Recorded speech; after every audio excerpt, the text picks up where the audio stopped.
الحمد لله نحمده ونستعينه ونستغفره ونؤمن به ونتوكل عليه ونعوذ بالله من شرور أنفسنا ومن سيئات أعمالنا من يهده الله فلا مضل له ومن يضلله فلا هادي له ونشهد أن لا إله إلا الله وحده لا شريك له ونشهد أن سيدنا ونبينا ومولانا محمدا عبده ورسوله أما بعد أعوذ بالله من الشيطان الرجيم بسم الله الرحمن الرحيم تعاونوا على البر والتقوى ولا تعاونوا على الإثم والعدوان وقال الله تبارك وتعالى وإذ يقول لصاحبه لا تحزن إن الله معنا وقال الله تعالى ومكروا ومكر الله والله خير الماكرين صدق اللہ العلی العظیم۔ محترم دوستو بزرگوں، اللہ رب العزت کی یہ سنت مبارک ہے کہ اللہ تعالیٰ اپنی مخلوقات میں سے کسی کو افضلیت کے لیے انتخاب فرما لیتے ہیں، چن لیتے ہیں۔ جیسے اللہ تعالیٰ نے تمام انسانوں میں سے انبیاء کرام علیہم الصلاۃ والسلام کو چنا، تمام فرشتوں میں سے افضلیت کے لیے اور رسولوں کو پیغمبر، رسولوں کو سندیشہ پہنچانے کے لیے، پیغام پہنچانے کے لیے حضرت جبرائیل علیہ الصلاۃ والسلام کو چنا ہے۔ تمام فرشتوں کے سردار حضرت جبرائیل علیہ الصلاۃ والسلام ہیں۔ جس طرح اللہ نے انبیاء کرام علیہم الصلاۃ والسلام کے اندر سے ہمارے نبی آقا حضرت محمد رسول اللہ صلی اللہ علیہ وسلم کو امام الانبیاء بنایا، آپ کو تمام نبیوں کا سید، سردار آپ کو منتخب فرمایا۔ دنوں کے اعتبار سے دیکھیں تو اللہ تعالیٰ نے یہ دنوں کا دن، یہ دن جمعہ کا دن جس کو سید الایام بنایا، جمعہ کا دن جو ہے تمام دنوں کا سردار ہے۔ اور مہینوں کے اعتبار سے دیکھیں اللہ نے رمضان کو چنا، رمضان جو ہے وہ سید الشہور ہے۔ اسی طرح ایک صحابی فرماتے ہیں کہ اللہ نے بالکل اسی طرح جو ہے 12 مہینے بنائے، ان 12 مہینوں میں سے تمام مہینوں کا سردار رمضان بنایا، اور پھر اس کے بعد 4 مہینوں کو حرمت کے لیے چنا۔ آپ علیہ الصلاۃ والسلام جب حجۃ الوداع کے موقع پر اللہ تعالیٰ نے رسول اللہ صلی اللہ علیہ وسلم نے جب حج فرمایا، اس کو حجۃ الوداع کہتے ہیں، آپ نے ایک ہی حج فرمایا اور وہی آپ کا پہلا حج تھا، وہی آپ کا آخری حج تھا۔ آپ علیہ السلام نے حجۃ الوداع کے موقع پر یہ فرمایا کہ دنوں کی رفتار اسی دن سے چل رہی ہے جس دن سے اللہ نے اس دن کو پیدا کی ہے۔ پہلے دن سے یعنی لیل و نہار کی گردش چالو ہے، اور اللہ نے سال کے 12 مہینے بنائے۔ ان 12 مہینوں میں رمضان کو تمام مہینوں کا سردار بنایا، اور پھر فرمایا کہ ان 12 مہینوں میں سے 4 مہینوں کو اللہ نے حرمت کے لیے چنا ہے، یعنی اس کی فضیلت باقی مہینوں سے زیادہ ہے، اس کی عظمت باقی مہینوں سے زیادہ ہے۔ پھر آپ نے فرمایا جس کا مفہوم ہے کہ وہ 3 مہینے سلنگ آتے ہیں، ذی القعدہ، ذی الحجہ، محرم الحرام، یہ 3 مہینے، اور چوتھا مہینہ آپ نے فرمایا جو شعبان اور شعبان اور رمضان کے بیچ میں شعبان اور جمادی الاخری کے بیچ میں آتا ہے اور وہ مہینہ ہے رجب کا مہینہ. تو ٹوٹل یہ 4 مہینے ہوئے، یعنی رجب، ذی القعدہ، ذی الحجہ اور محرم الحرام. حدیث میں آتا ہے رسول اللہ صلی اللہ علیہ وسلم نے فرمایا، جس کا مفہوم ہے کہ رمضان کے بعد اگر کوئی افضل روزے ہیں تو وہ محرم الحرام کے روزے ہیں. محرم کے کسی بھی تاریخ کو کوئی روزے رکھے تو وہ جو ہے رمضان کے بعد اگر کسی روزے کی فضیلت ہے تو وہ محرم کے مہینے کی ہے. اور پھر اس میں یوم عاشوراء ہے جو 9 اگست کو ہمارے یہاں انڈیا میں ہے. یوم عاشوراء یعنی 10ویں محرم، اس کے روزے کی مستقل الگ فضیلت ہے. اسی طرح اللہ تعالیٰ نے تمام، میں یہ عرض کرنا چاہتا ہوں کہ اللہ نے صحابہ میں سے سیدنا ابو بکر صدیق رضی اللہ تعالیٰ عنہ کو حضور پاک صلی اللہ علیہ وسلم کی صحبت کے لیے تمام صحابہ کی افضلیت کے طور پر اور آپ کی سفر ہجرت کے یاد کے طور پر آپ نے منتخب فرمایا. گزشتہ جمعہ ہجرت کا واقعہ شروع کیا تھا، ہم وہیں سے آگے بڑھتے ہیں کہ رسول اللہ صلی اللہ علیہ وسلم جب مٹی ڈال کر آپ نے، جب وہ 100 آدمی کا ٹولہ بھرا تھا، اللہ کے حکم سے آپ نے مٹی کو اٹھایا اور وہ مٹی اس ٹولے کے اوپر، اس جھنڈ کے اوپر ڈالی ہے. تمام کے تمام لوگوں کے سروں کے اوپر مٹی گئی اور سب کے بالکل جو ہے وہ نابینا ہو گئے. حضور پاک صلی اللہ علیہ وسلم ان کی آنکھوں سے اوجھل ہو گئے. حضور پاک صلی اللہ علیہ وسلم انہی کے بیچ سے نکلے اور سیدنا ابو بکر صدیق رضی اللہ تعالیٰ عنہ کے گھر پہنچے. حضرت ابو بکر صدیق رضی اللہ تعالیٰ عنہ کی جو بڑی بیٹی تھی حضرت اسماء رضی اللہ تعالیٰ عنہ، انہوں نے دروازہ کھولا، چارپائی بچھائی کہ حضرت گھر پہ تشریف لائے ہیں. ابو بکر کو بلایا کہ ابا جلدی سے آؤ، حضور تشریف لائے ہیں. چارپائی کے اوپر جو گھر میں سب سے اچھا کپڑا تھا وہ بچھایا، حضور صلی اللہ علیہ وسلم کو بٹھایا. ابو بکر صدیق آئے.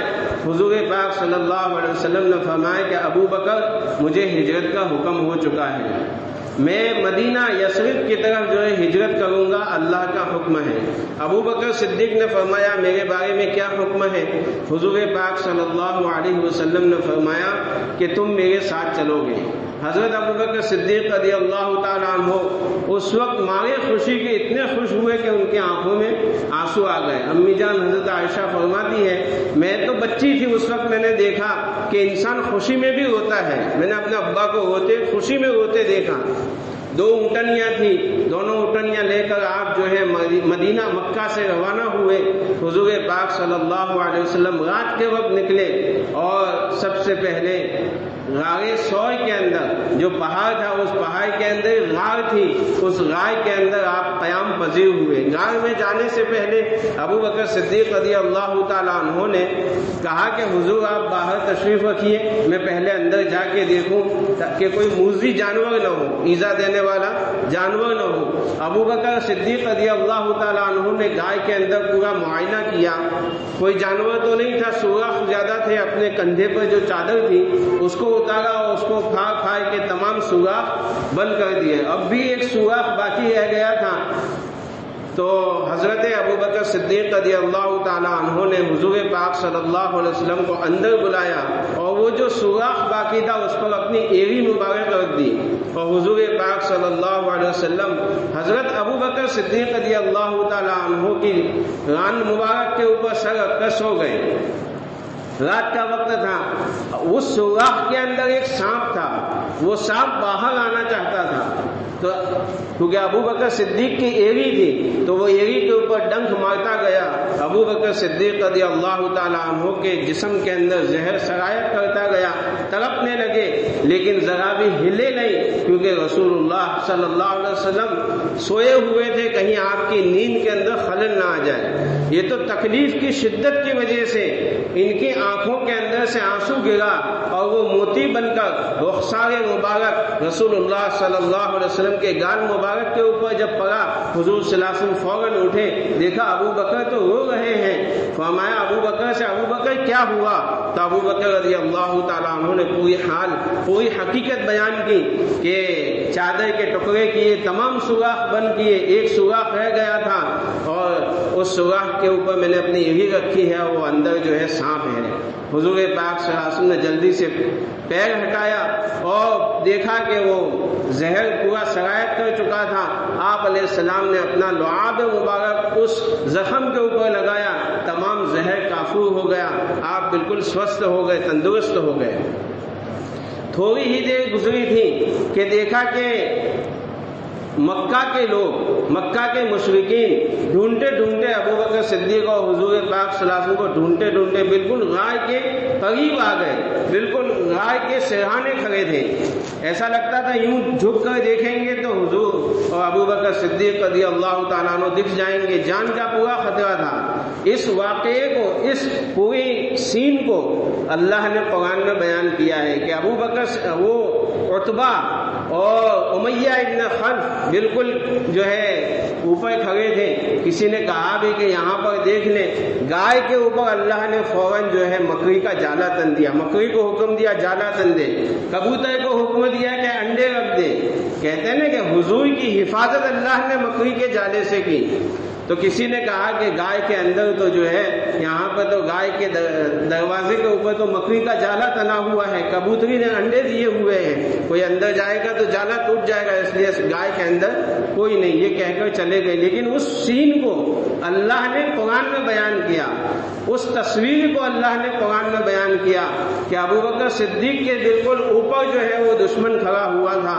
ابوبکر صدیق نے اپنی جان نہیں، حضور کی جان کی فکر میں یوں کہا تھا کہ اللہ کے رسول اگر یہ انہوں نے دیکھ لیا تو ہم ہلاک ہو جائیں گے، کہیں ہم دیکھ نہ لیں۔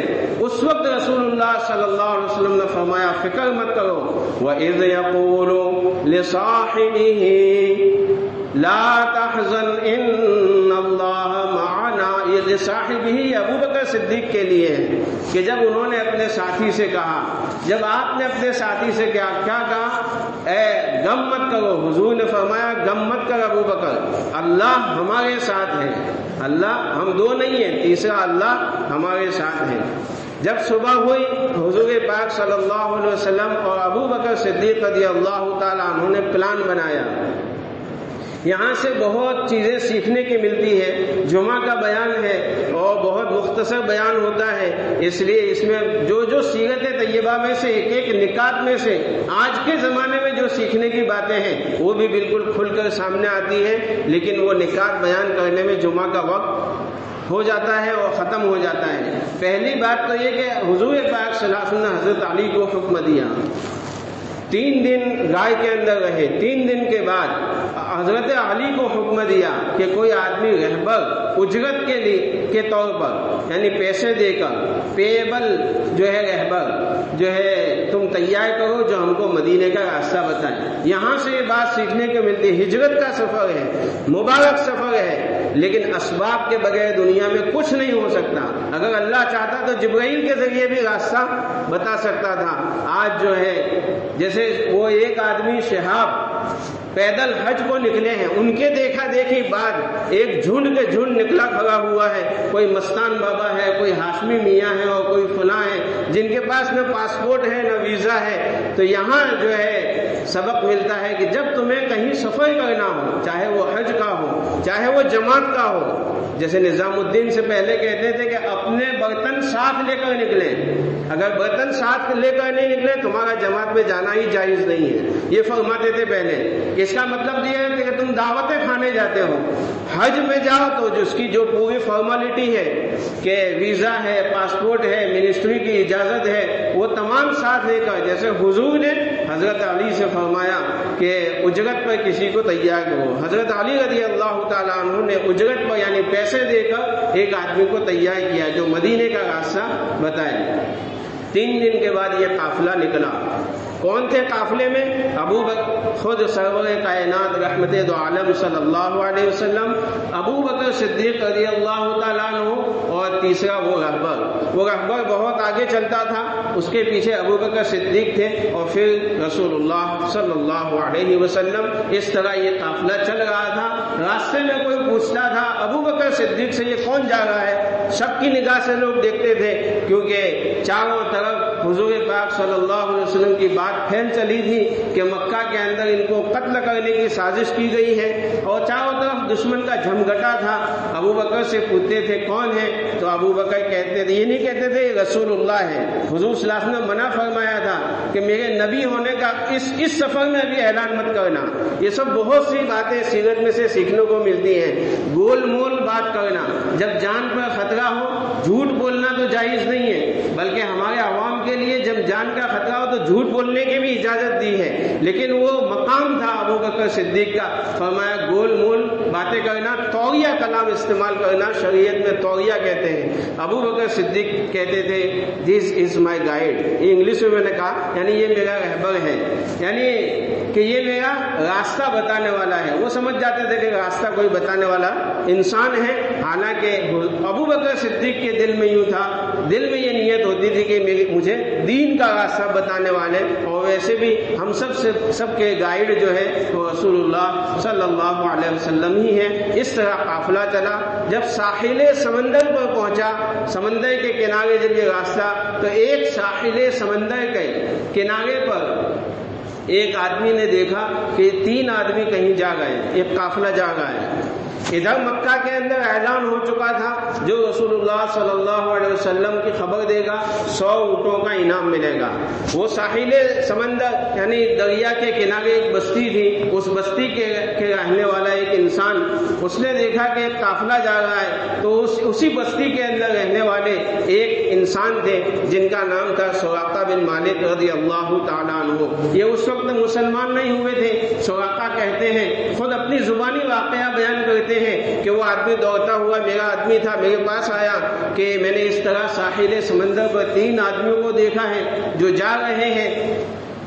سراقہ نے کہا میں نے جلدی سے اپنی اونٹنی تیار کی, میں سمجھ گیا کہ یہ ہو نہ ہو محمد رسول اللہ صلی اللہ علیہ وسلم ہے, کہ میں نے جلدی سے اپنی اونٹنی تیار کی, زرہ پہنی, سر پہ جو کھود باندھتے وہ باندھا, اور جو ہے اپنا نیزہ لیا اور تیر لیے اور چلا, اور تیز رفتار سواری سے چلا, یہاں تک کہ رسول اللہ صلی اللہ علیہ وسلم سے بالکل قریب پہنچ گیا, اتنا قریب کہ 100 میٹر کے فاصلے پر رسول اللہ صلی اللہ علیہ وسلم تھے.